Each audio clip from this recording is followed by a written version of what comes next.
أشرف الأنبياء والمرسلين محمد وآله الطيبين الطاهرين المعصومين ولعنة الله على أعدائهم أعداء الله أجمعين.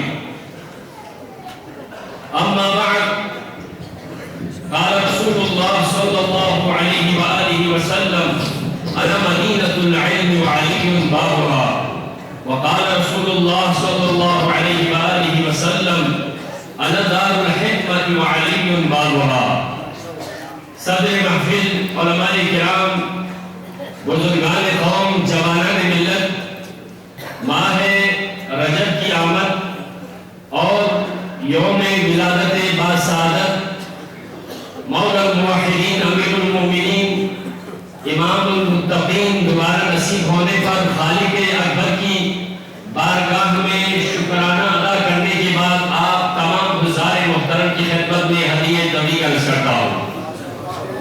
پروردگارہ، آج کے دن جس نے اپنی بساط کے مطابق اظہار ولایت کرتے ہوئے جو خدمات انجام دی ہیں، خصوصاً علی ڈے کمیٹی کے ممبران، عزیزان، بزرگان، ان کی خدمات کو تیری بارگاہ میں قبول کر یا اللہ۔ علماء کرام کے تقاریر سننے کے بعد کافی وقت بھی آ چکا ہے۔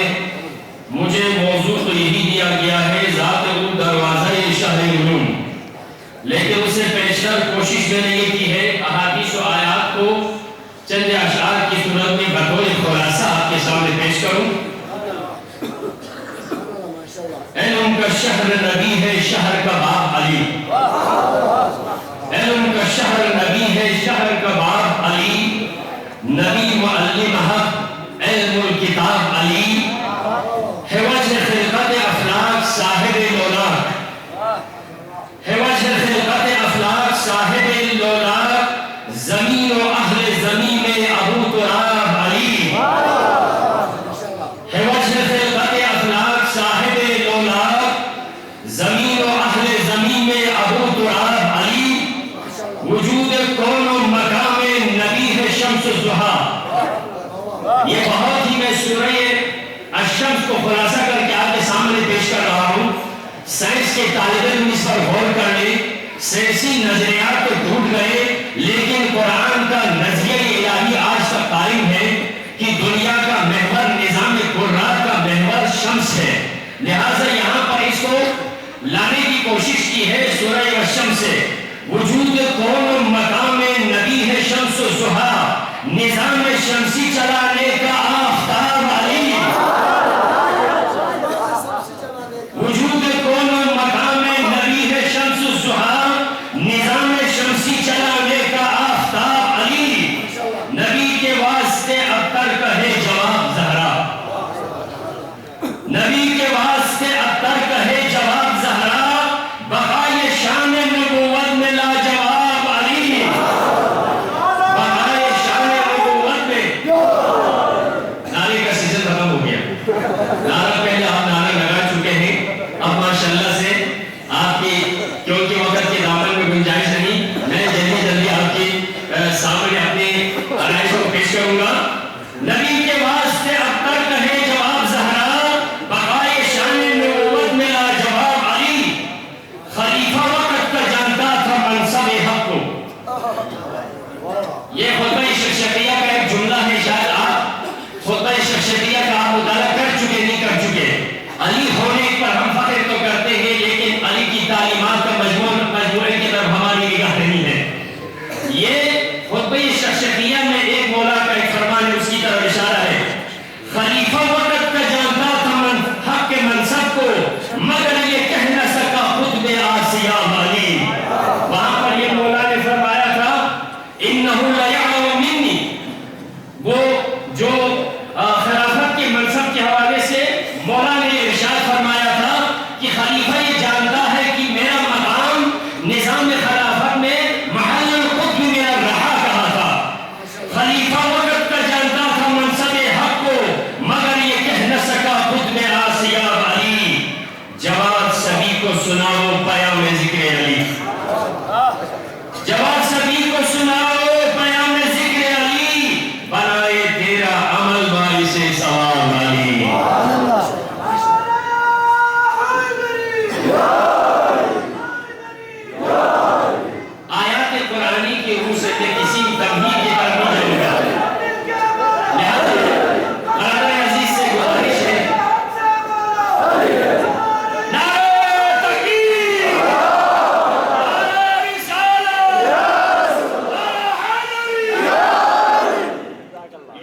سنن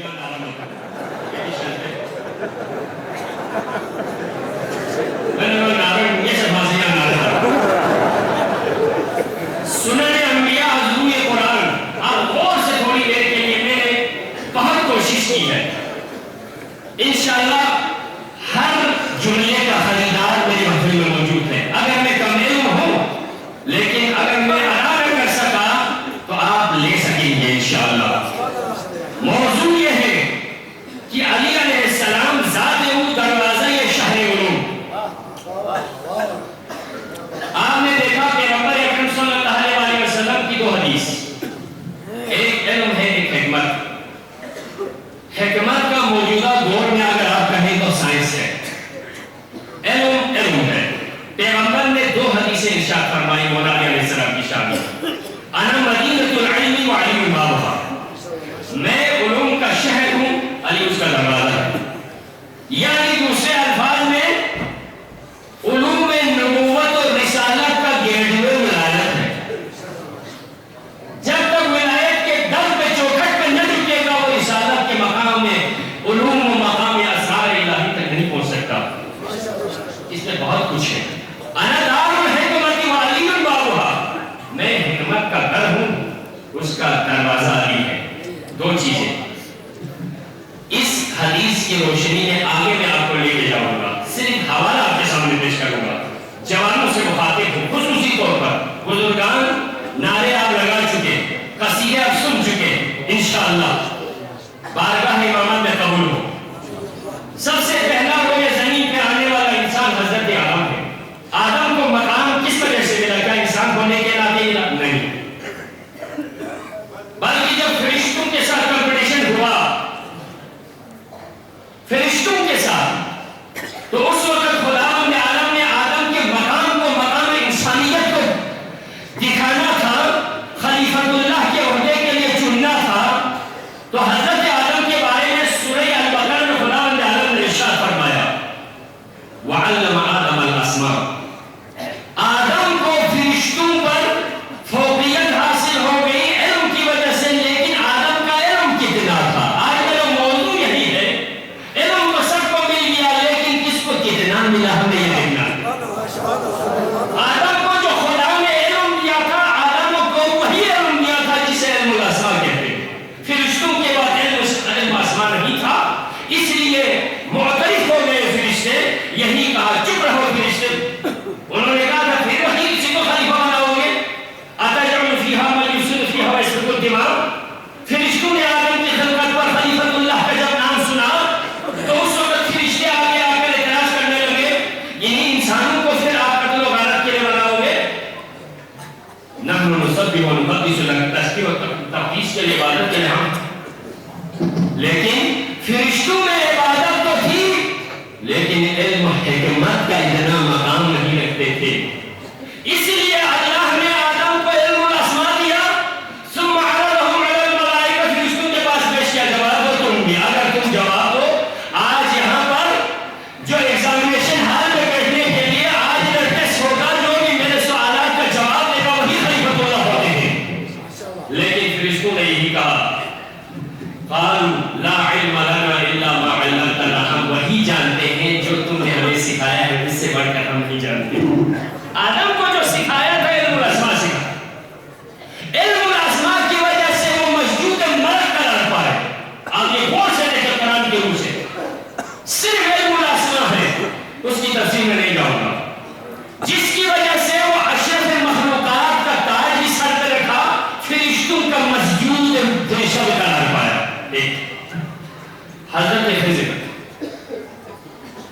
حضرت خضر اور موسیٰ کا واقعہ 15ویں پارے کے آخر میں 16ویں پارے کی ابتدا میں واقعات کو جوان آپ مطالعہ کرتے. موسیٰ اپنے ساتھی کے ساتھ جا رہے تھے, فوجد عبدا من عبادنا, موسیٰ اور ساتھی نے ہمارے بندوں میں سے ایک بندے کو پایا. موسیٰ العظم پیغمبر ہے, موجودہ دور میں ایک زندہ مکتب کا مذہبی پیشوا ہے, اور العظم پیغمبر ہے, صاحب شریعت نبی ہے. اس نبی کے علم کا اندازہ کر لو قرآن کی روح سے, تو وہاں پر آتیناہ رحمۃ من عندنا, ایک ایسے بندے کے پاس سے گزرے موسیٰ اور اس کا ساتھی، ان کا ساتھی، جن کو ہم نے رحمت، اپنی رحمت سے ان کو ہم نے کچھ عطا کی تھی۔ وَعَلَّمْنَاهُمْ مِن لَّدُنَّا عِلْمًا، وہ حضرت خضر تھے۔ حضرت خضر کو ہم نے اپنے پاس سے، اپنی بارگاہ سے کچھ علم عطا کیا تھا، تو موسیٰ نبی کو خضر کا شاگرد بنا دیا۔ کتنا علم تھا خضر کو؟ اللہ نے اپنے علم لدنی میں سے کچھ دیا، تو موسیٰ اولوالعزم پیغمبر حضرت خضر کا شاگرد مقرر ہوا۔ قال له موسیٰ، خضر سے موسیٰ نے کہا، هل اتبعك على ان تعلمني مما علمت رشدا؟ خضر، کیا میں آپ کے ساتھ کچھ دیر چلوں یا آپ سے کچھ سیکھوں، تاکہ جو کچھ اللہ نے آپ کو سکھایا ہے اس میں سے کچھ سیکھ سکوں؟ موسیٰ کا علم بھی حضرت خضر سے جو لیا تھا وہ محدود پیمانے کا علم تھا، لیکن وہ اولوالعزم پیغمبر ہے۔ وہ ڈالے خدا سے بات کرتے ہیں، کوہ طور پر جاتے ہیں، کلیم اللہ جسے لقب ملتا ہے۔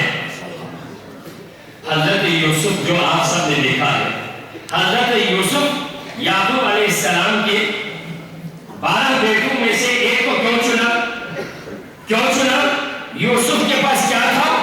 یوسف کے بارے میں جب خواب اپنے باپ کو سنایا تو حضرت یعقوب نے یوسف سے یہ فرمایا تھا، اپنے بھائیوں کو اپنے خواب کی تعبیرات کے بارے میں بتانا۔ کیوں؟ اس لیے وَكَذَلِكَ يَجْتَبِيكَ رَبُّكَ وَيُعَلِّمُكَ مِن تَأْوِيلِ الْأَحَادِيثِ۔ بیٹا یوسف، اپنے خواب کو اپنے بھائیوں کو نہ بتانا۔ کیوں؟ ایک دن ایسا آئے گا خداوند عالم تجھے باقی بھائیوں سے خصوصی مقام عطا کرے گا اور تمہیں وہ علم عطا کرے گا جو خوابوں کی تعبیر ہوگی۔ یوسف کو کون سا علم ملا؟ صرف خوابوں کی تعبیر کا علم ملا، تو اسی زمانے کے سب سے متدین، اگر آپ نے متمدن جو شہر تھا، مصر پر قبضہ کر لیا، اور جتنے بھی انسانی معاشرے کے اندر ریاست کے لحاظ سے، علم کے لحاظ سے دعویٰ کرنے والوں پر صرف یوسف نے تعبیر خواب کے علم کے ذریعے سے حکومت کی، اور پورے مصر کو اپنا غلام بنایا، اس کو حکومت قائم کی۔ کیا علم تھا؟ تعبیر خواب کا علم، اور زیادہ علم نہیں۔ حضرت سلیمان اور حضرت داؤد کے بارے میں، وَلَقَدْ آتَيْنَا دَاوُودَ وَسُلَيْمَانَ عِلْمًا، ہم نے داؤد اور سلیمان کو علم دیا۔ وَقَالَ، دونوں نے کہا، الحمدللہ الذی فضلنا علی کثیر من عبادنا المؤمنین، من عبادہ المؤمنین، ہم تعریف اس ذات کے لیے جس نے ہمیں بہت ساری مخلوقات پر مومنین میں سے ہمیں فضیلت بخشی۔ اور سلیمان کو یا داؤد کا جانشین کس نے بنایا؟ کیا علم دیا تھا؟ آپ نے دیکھا ہوگا قرآن مجید کے، آپ مطالعہ کر لیں، انشاءاللہ سورہ النمل میں یہ واقعہ موجود ہے۔ جب حضرت داؤد دنیا سے جانے لگے، حضرت داؤد کے 19 بیٹے تھے۔ کتنے بیٹے؟ 19 بیٹے تھے۔ ہر ایک نے کہا بابا کا جانشین نہ ہو۔ ہر ایک اس خلافت کے عہدے کے بہت سارے کینڈیڈیٹ ہوتے ہیں، سب نے کہا میں بابا کا جانشین ہوں گا۔ آخر میں سر بابا خدا کی طرف سے ایک لیٹر آیا سوالنامہ، اور اس میں لکھا ہوا تھا جو بھی ان سوالات کا جواب دے گا وہی جانشین داؤد ہوگا۔ لیکن 19 میں سے 18 کے 18 ان پڑھ تھے، ایک سلیمان آگے نکلا، سلیمان نے تمام سوالات کے جواب دیے۔ تمام سوالات کو جواب دینے کا جو علم سلیمان کے پاس تھا وہ کتنا تھا؟ کیا علم رکھتا تھا؟ وَقَالَ يَا أَيُّهَا النَّاسُ عُلِّمْنَا مَنطِقَ الطَّيْرِ، اے لوگو ہمیں سکھایا گیا ہے پرندوں کی بولیاں۔ حضرت سلیمان کو جو علم عطا ہوا تھا خدا کی طرف سے، وہ منطق الطیر کا علم تھا، جس کی وجہ سے 18 بائیوں پر سکر لے گیا اور خلیفہ رسول بن گیا۔ آگے آیا، سلیمان جب دنیا سے جانے لگے، اپنا نائب بنانا چاہا، لیکن ایک ایلی پیپر دیا حضرت بلقیس کو سبا مملکت سے ادھر اٹھانے کے لیے لایا اور وہاں پر یہ فرمایا حضرت سلیمان نے یا ایھا الملأ، اے میرے بزرگوں، اے میرے وزراء، اے میرے دانشور، اے میرے قوم کے سربراہ، تم میں سے کون ہے جو تخت بلقیس کو اٹھا کر میرے پاس لے کر آئے تب اس کے کہ بلقیس مسلمان ہو جائے؟ قال عفریت من الجن، ایک جن اپنی جگہ سے اٹھا، پھر انسان اور جن کا مقابلہ۔ ایک جن نے کہا میں تخت بلقیس کو اٹھا کے لاؤں گا، اٹھنے بیٹھنے یا مجلس کے برخاست ہونے کی دیر نہ اللہ کے نبی۔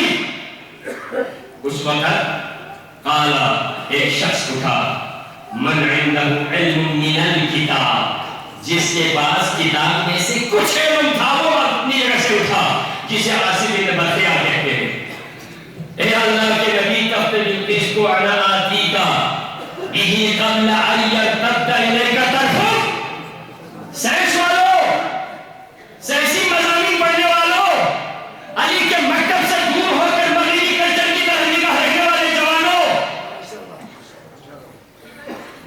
آواز کو لانے پر آپ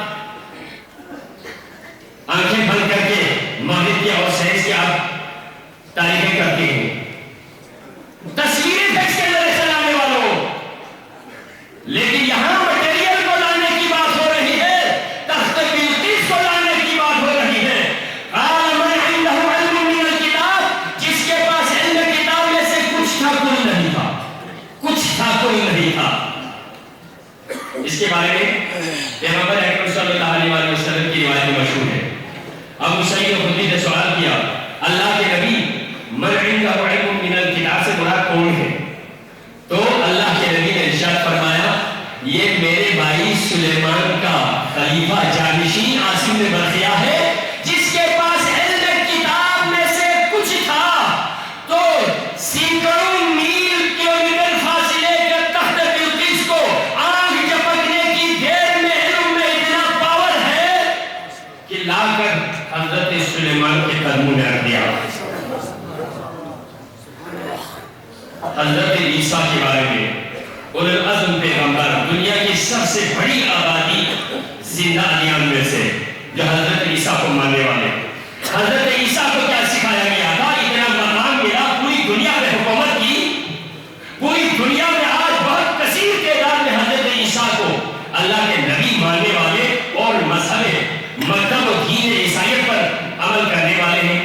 حضرت عیسیٰ کے بارے میں کیا ہے؟ وَإِذْ عَلَّمْتُكَ الْكِتَابَ وَالْحِكْمَةَ وَالتَّوْرَاةَ وَالْإِنْجِيلَ، ہم نے تمہیں کتابت سکھائی، لکھنا پڑھنا بنایا اور حکمت کی کچھ باتیں بتائی، تورات و انجیل کا علم دیا۔ تورات و انجیل اگر اتنی جامع کتاب ہوتی تو اللہ نے اپنے نصاب سے ان کو کیوں خارج کر دیا؟ ضروریات زندگی انسان چلتی ہوئی ہے، انسانی آبادی بڑھتے ہوئے انسانی فکر کے زاویے ان کے تسکین کے لیے قابل جواب نہیں تھا، تو اللہ نے اپنے نصاب حیات سے، اپنے نصاب زندگی سے، نصاب دینی سے تورات و انجیل و زبور کو نکال کر ایک ایسی کتاب کو متعارف کرا دیا جس کتاب کے اندر خداوند عالم نے ارشاد فرمایا تھا، وَمَا مِنْ غَائِبَةٍ فِي السَّمَاءِ وَالْأَرْضِ إِلَّا فِي كِتَابٍ مُبِينٍ۔ یہ ایک ایسی کتاب ہے جس میں نہ زمین کے نہ آسمان کے کوئی چیز یہاں چھپی نہیں ہے، ساری چیزیں ہیں تو ساری چیزیں جمع ہے تو کتاب مبین میں ہے۔ اب آپ ادھر دیکھیں، مولا علی کے علم کو دیکھیں، جس مولا علی علیہ السلام کے علم کے بارے میں دیکھیں، باقی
کچھ کے معنی میں آتا ہے، عربی زبان میں من بعضیہ کہتے ہیں، کچھ کے علم کی وجہ سے اتنا مقام ملا تھا آصف بن برقیہ کو، یہاں پر علم الکتاب کہا ہے، عالم الکتاب نہیں کہا، علم الکتاب ہے۔ علی صرف کتاب کا عالم نہیں بلکہ خود ایک کتاب الہی ہے، اسی لیے تو رسول نے فرمایا تھا علی مع القرآن والقرآن مع العلی، علی مع الحق والحق مع علی، اور یہ کہنا چاہیے تھا پیغمبر کو، پروردگارا جہاں جہاں حق ہو وہاں وہاں میرے علی کو پھیر دے، لیکن یہ نہیں بلکہ یہ رسول نے ارشاد فرمایا اللہم اجعل الحق، پروردگارا حق کو وہاں وہاں پھیلا دے جہاں جہاں میرا علی ہوگا، وہ علی ہے۔ آج ہم اس علی کو مانتے ہیں، یہ قرآن کی روح سے باقی انبیاء کے پاس کچھ ہے، مولا علی کے پاس کل کتاب ہے، لیکن علی کے ماننے والوں کے پاس کچھ بھی نہیں ہے۔ علی کل ایمان ہے، علی کل کتاب ہے، لیکن علی کے ماننے والوں اتنے ہلکے ہیں جس کے سینے میں حب علی ہو، معرفت علی ہو، مقام ولایت ہو، اس کو بہت وزن ہونا چاہیے، وہ دنیا کے مال کے ترازو میں اس کو وزن نہیں کیا جا سکتا، اس لیے اگر علی کے ماننے والوں کو وزن کرنا ہے تو وہ صراط مستقیم پر میزان حق امیر المؤمنین کے ساتھ رکھا جاتا ہے۔ عزیزان، لہذا چند رائے صاحب کے سامنے پیش کی، مزید وقت کے دوران میں گنجائش نہیں ہے، ان چیزوں کی طرف غور کرنے، براہ کرم قرآن کی طرف آئے، اہل بیت کی طرف آ جائے۔ زمانہ کیا چاہتا ہے؟ علی نے ویسے نہیں فرمایا سلونی سلونی قبل ان تفتنونی انی اعلم طرق السماء، میں آسمان کے راستوں کو زمین کے راستوں سے بہتر جانتا ہوں، لیکن ہم نے کیا اس نے سوچا کہ علی کا یہ دعویٰ تھا، یہ حقیقت کہ اگر کوئی پوچھنے والا شاگرد سامنے آ جاتا تو امیر المؤمنین نے اس کو آسمان کے راستوں کا علم بتانا تھا۔ جب دنیا میں رہ کر جنت کے بازار کرنے والے فرش پر بیٹھ کر عرش کو سمجھنے والے ہمارے مولا ہیں، ہمارے علماء ہیں، انشاءاللہ ہمارا دور امام زمانہ ہے، علم کا وہ انحراف ہمیں پیدا کرنا چاہیے، اس کی زندہ مثال اگر دور حاضر میں دیکھیں، ایک ہی جملہ آخری ہے جو اگر قرآن و اہل بیت کو ساتھ رکھ کر جنہوں نے دنیا کے سپر پاور اور بڑی بڑی طاقتوں کی آنکھوں میں آنکھیں ڈال کر اپنا لوہا بنوایا ہے، تو انہوں نے کس نے بنوایا، کیسے بنوایا؟ یا تو قرآن کے ذریعے، نہج البلاغہ کے ذریعے ہے۔ آج یورپ پورے مغرب اور امریکہ اور دوسرے سارے قوتیں اگر آج ایران کی چوکٹ پہ آنے کے لیے باری نہیں مل رہی، لیکن ایران نے سب کو ٹھکرا دیا تھا، اور رہبر معظم نے یہ فرمایا تھا کہ امریکہ کا جو بھی پروگرام ہوگا سب کو ٹھکرا دو، لیکن آج اس پر وہ عمل پیرا تو ہے، لیکن امریکہ آج اسی علم لدنی اور علم ضروری کے وارثوں کے پاس آنے کے لیے ٹائم لینے کے لیے ٹائم نہیں ملتا۔ یہ ہے مکتب علی، یہ ہے مکتب ولایت، یہ ہے مکتب امامت، یہ مکتب عصمت، یہ مکتب نبوت، یہ مکتب رسالت ہے۔ پروردگارا ان باتوں کو سمجھنے